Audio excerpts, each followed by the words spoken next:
जय श्री राम। जय सिया राम। मैं जय कृष्ण जरूर जब करना चाहता हूँ आपसे कि सप्तशती में जो कहा है कि ब्रह्मा और विष्णु महेश तीनों को जब देवी ने प्रकट किया तो किस तरह से प्रकट किया, जो आप हमें समझाइए।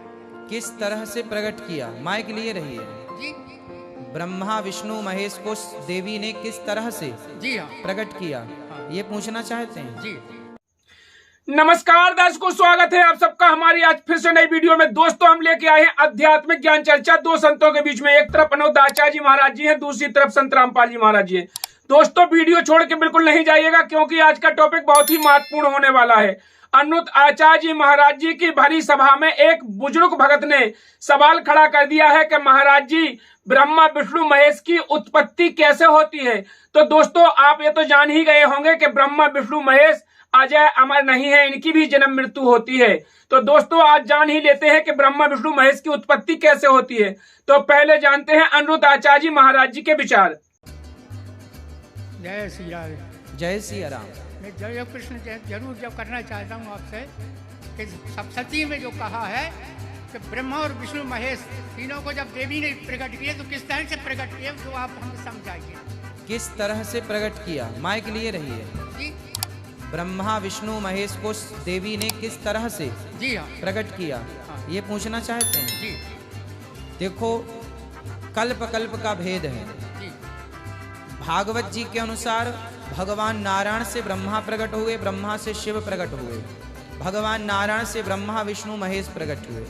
शिव महापुराण के अनुसार शिव जी से प्रकट हुए ब्रह्मा विष्णु महेश, और देवी भागवत के अनुसार देवी से प्रकट हुए ब्रह्मा विष्णु और महेश। अब आप कहेंगे कि तीनों में अलग अलग क्यों लिखा है। हाँ। तो अलग अलग इसलिए लिखा है क्योंकि अलग अलग कल्प की बातें हैं। जैसे हर 7 दिन में संडे आता है, हर 7 दिन में क्या आता है, हर 7 दिन में संडे। ऐसे 4 युग हैं, सतयुग त्रेता द्वापर कलयुग।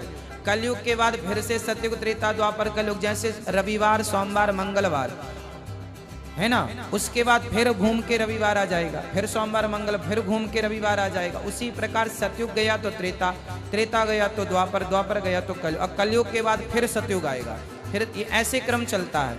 तो उसी प्रकार किसी युग में किसी कल्प में, कल्प कितना बड़ा होता है, एक कल्प में 1000 चतुर्युग बीत जाते हैं। सतयुग त्रेता द्वापर कलयुग कितनी बार बीत गए, 1000 बार बीते तब एक कल्प हुआ। तो किसी कल्प में भगवान नारायण ने कहा शिव जी से आप सृष्टि कर लो। जैसे सास कहती है बहू से आज तुम भोजन बना लो, कल हम बना लेंगे, परसों जिठानी बना लेगी। उसी तरह काम एक ही है, पर कभी उसी काम को तुमने कर लिया, कभी उसी काम को हमने कर लिया। उसी प्रकार कभी उसी काम को भगवान नारायण ने किया, कभी शंकर जी ने कर लिया, कभी देवी जी ने कर लिया, क्योंकि ये तीनों कोई अलग अलग तो है नहीं।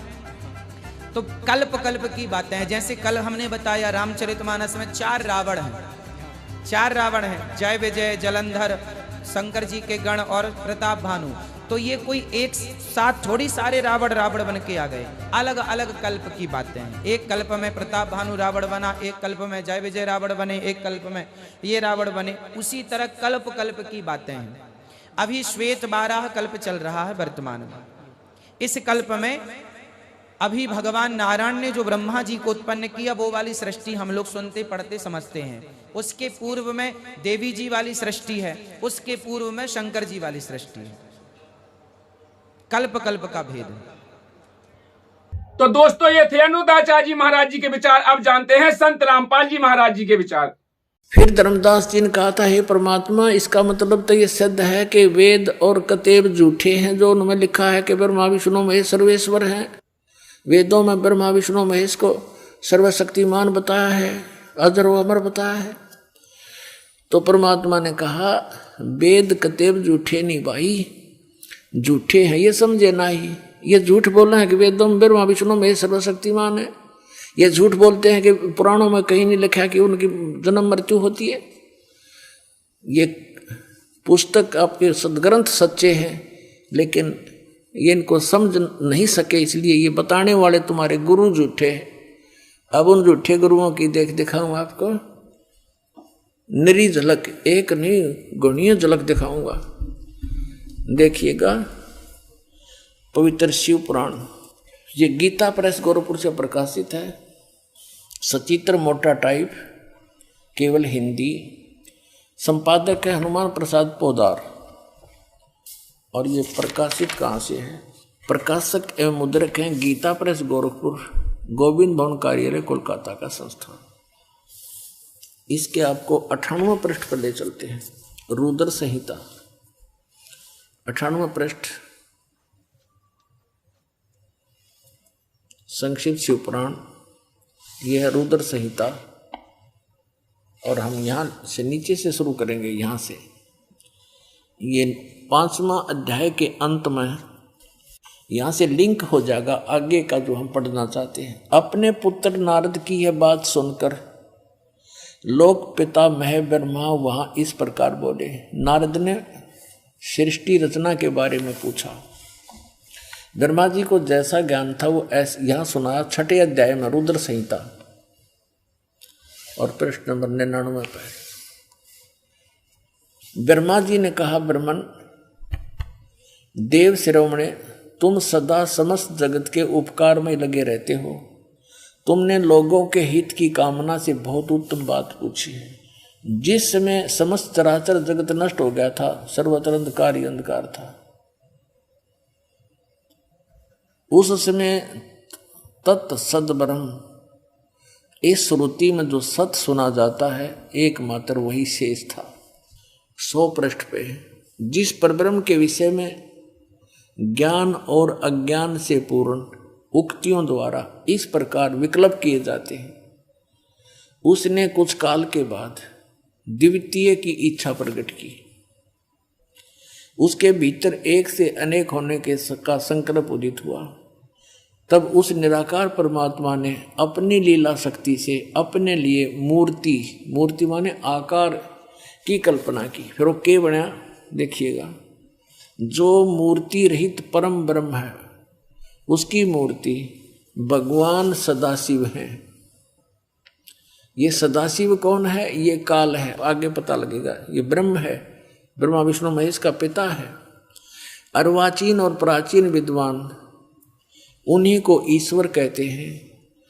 उस समय एकाकी रहकर स्वेच्छानुसार विहार करने वाले उन सदाशिव ने अपने विग्रह से स्वयं ही एक स्वरूप भूता शक्ति की सृष्टि की। विग्रह माने शरीर से। अब ये ब्रह्मा विचलित है। कबीर परमात्मा ने इनको ज्ञान देने की चेष्टा भी की थी, पर उनसे सुना हुए ज्ञान को दूसरी तरह घुमाकर बता रहा है कि सदाशिव ने अपने शरीर से एक स्त्री की उत्पत्ति की, जो उनके अपने श्रीअंग से कभी अलग होने वाली नहीं थी। उस पराशक्ति को प्रधान प्रकृति गुणवती माया जो काल के शरीर से निकली, उसके क्या नाम है? बुद्धि तत्व की जननी तथा विकार रहित बताया है। वह शक्ति अंबिका कही गई है। उसी को प्रकृति, दुर्गा को प्रकृति भी कहते हैं, ये याद रखना। सर्वेश्वरी त्रिदेव जननी ब्रह्मा विष्णु महेश की जन्म देने वाली तीनों की माता, नित्या और मूल कारण भी कहते हैं। सदाशिव द्वारा प्रकट की गई उस शक्ति के 8 भुजाएं हैं। हो गया स्पष्ट कि ये माँ अष्टंगी पिता निरंजन, ये जमदारुण वंशन अंजन। 3 पुत्र अष्टंगी जाए, ब्रह्मा विष्णु शिव नाम धराए। और आगे देखिए कंसेप्ट। नाना प्रकार के आभूषण उसके श्रीअंगों की शोभा बढ़ाते हैं। वह देवी नाना प्रकार की गतियों से संपन्न है और अनेक प्रकार के अस्त्र शस्त्र धारण करती है। हो गया स्पष्ट कि काल के शरीर से कौन निकली? या निकली, देखो या निकली, या अष्टंगी है और 8 अंगों में अस्त्र शस्त्र धारण करती है।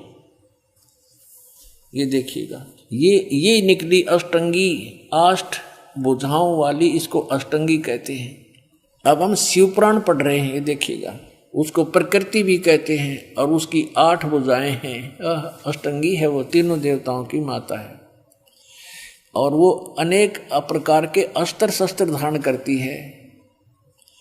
एकाकिनी होकर भी वह माया संयोग वसात अनेक हो जाती है। वे जो सदा शिव हैं उन्हें परम पुरुष, ईश्वर, शिव शंभु और महेश्वर कहते हैं।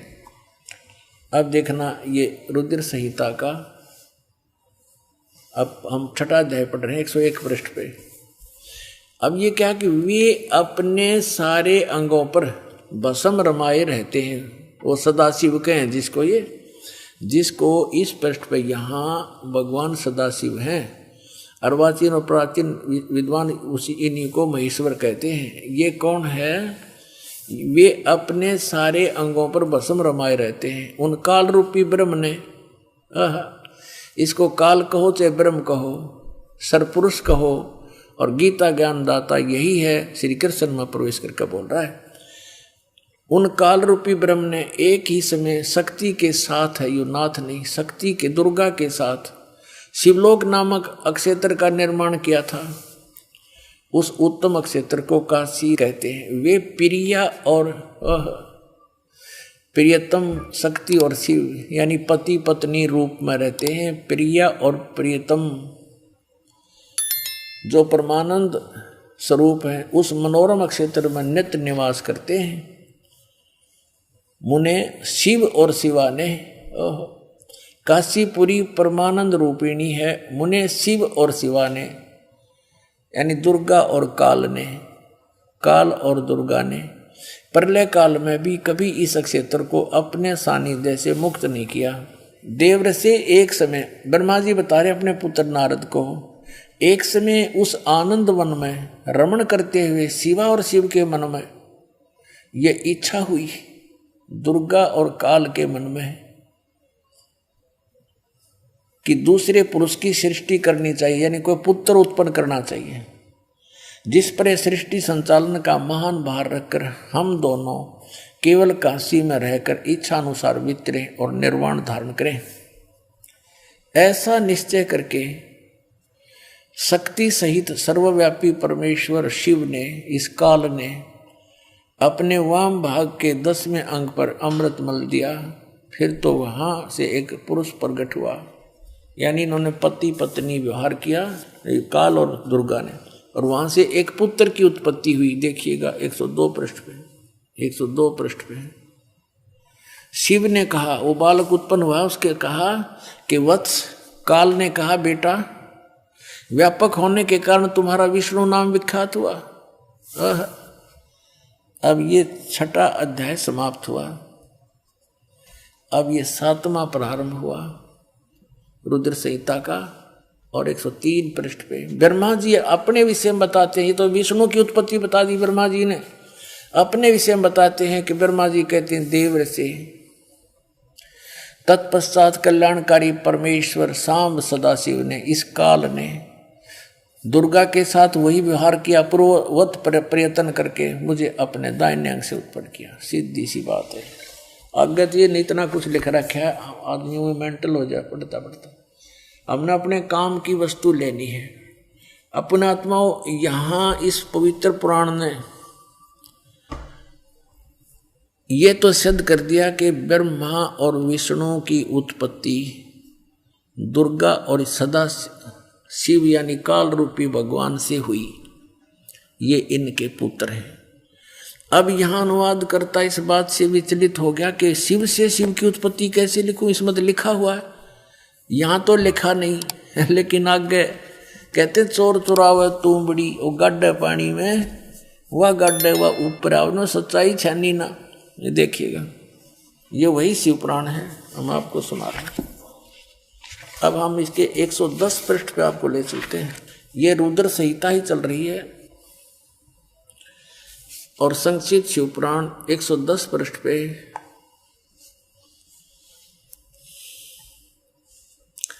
यह लिखा कि इस प्रकार ब्रह्मा, विष्णु और रुद्र इन 3 देवताओं में गुण हैं, परंतु शिव ये काल ये इनसे न्यारा कहा गया, गुणातीत माने गए हैं, इनसे भिन्न है। गीता जी अध्याय नंबर 7 के श्लोक नंबर 12 में ये कहता है कि तीनों गुणों रजगुण, सतगुण, तमगुण से जो कुछ भी हो रहा है इसका निमित्त कारण मैं ही हूँ। लेकिन मैं इनमें नहीं और ये मुझ में नहीं। तो यहां भी ये स्पष्ट किया है कि वो इनसे न्यारा है। अब यहां भी कंसेप्ट क्लियर नहीं हो पाया कि भी रुद्र भी कह दिया। अब यहां आप दिखाते हैं आपको, प्रश्न नंबर 24 पर आते हैं शिव पुराण के। ये देखो, एक समय क्या हुआ, ब्रह्मा और विष्णु जी का आपस में इस बात पर युद्ध हो गया कि ब्रह्मा जी कहता है विष्णु जी को कि मैं तेरा बाप हूं, तेरी उत्पत्ति मुझसे हुई है क्योंकि मैं सबकी सृष्टि करता हूं। विष्णु जी कहने लगे नहीं, मैं तेरा पिता हूं, तू मेरी नाभि कमल से उत्पन्न हुआ है। ये कारण क्या होता है कि जिन महापुरुषों ऋषियों ने साधना करी, हठ योग करके समाधिस्थ हुए, तो इस काल भगवान ने किसी को तो ब्रह्मा के रूप में दर्शन दे दिया, क्योंकि उसने स्वयं प्रतिज्ञा कर रखी है कि मैं किसी के सामने अपने वास्तविक रूप में नहीं आऊंगा। तो ये कभी अपने पुत्र ब्रह्मा के रूप में दर्शन दे देता समाधि दशा में। तो जिस ऋषि ने समाधि दशा में ब्रह्मा जी के रूप में काल के दर्शन हो गए, उसने डंडोरा पीट दिया, मुनादी कर दी और ब्रह्मा जी के पास आकर कहने लगे, हे भगवान आप तो खुद परमात्मा हो, मैंने साधना करके आपको खोज लिया है।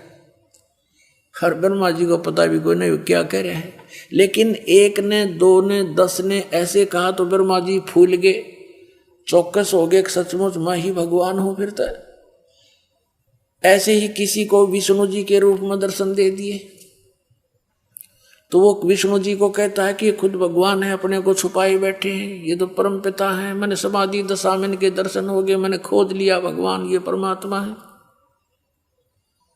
ऐसे ही किसी को उसने शिव रूप में दर्शन दे दिए, अपने पुत्र तमोगुण शिव के रूप में। तो उन ऋषियों ने भगवान शिव को भगवान सिद्ध कर लिया।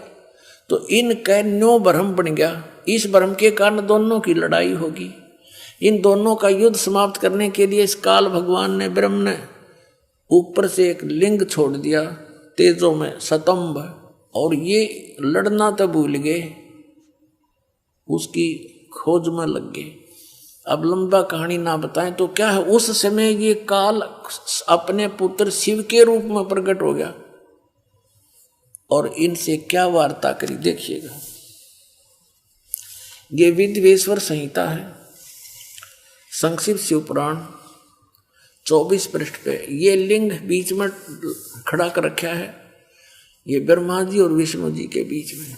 फिर वो स्वयं आकर के इनके सामने खड़ा हो जाता है, फिर इनकी आपस में क्या वार्ता होती है ये देखिएगा। प्रश्न नंबर 25 पे विद्वेश्वर संहिता।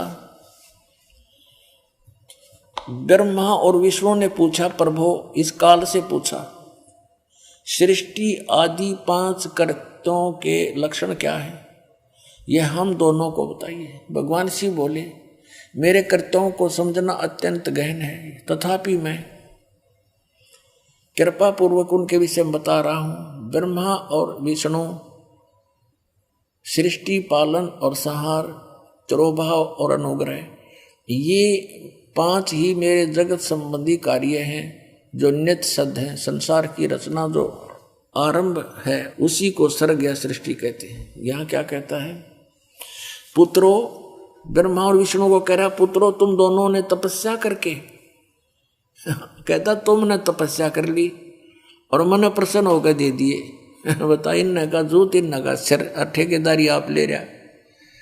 कहता तुमने तपस्या कर ली और मन खुश हो गए दे दिए। तेरा बीच में कह रहे गए तपस्या करके अपना मेहनत मजदूरी करके प्राप्त किए। फिर भी देखो पुत्रों, तुम दोनों ने तपस्या करके प्रसन्न हुए मुझ परमेश्वर से सृष्टि और सतिथि नामक 2 कृत, ये 2 पोस्ट, 2 पद प्राप्त किए हैं। ये तुम बहुत प्रिय। इसी प्रकार मेरी विभूति स्वरूप रुद्र और महेश्वर ने है, यो मैं नहीं है, ने 2 अन्य उत्तम करते संहार और तिरोभाव मुझसे प्राप्त किए, परंतु अनुग्रह नामक कृत दूसरा कोई नहीं पा सकता। अब देखो, अब क्या हो गए, 2 तो ये हो गए ब्रह्मा और विष्णु, इसने सृष्टि और सतिथि नाम के 2 जॉब मिल गई, और रुद्र और महेश्वर ये 4 हो गए, और 5वां यू बोलनिया। इतना स्पष्ट हो गया अपना आत्मा। अब ये भी सिद्ध करना पड़ेगा कि वो काल बोल रहा था। ये काल है ब्रह्मा विष्णु महेश का पिता, और दुर्गा इनकी माता, अष्टंगी, 8 भुजाओं में शस्त्र ले रही, इसको अष्टंगी भी कहते हैं। ये देखिएगा।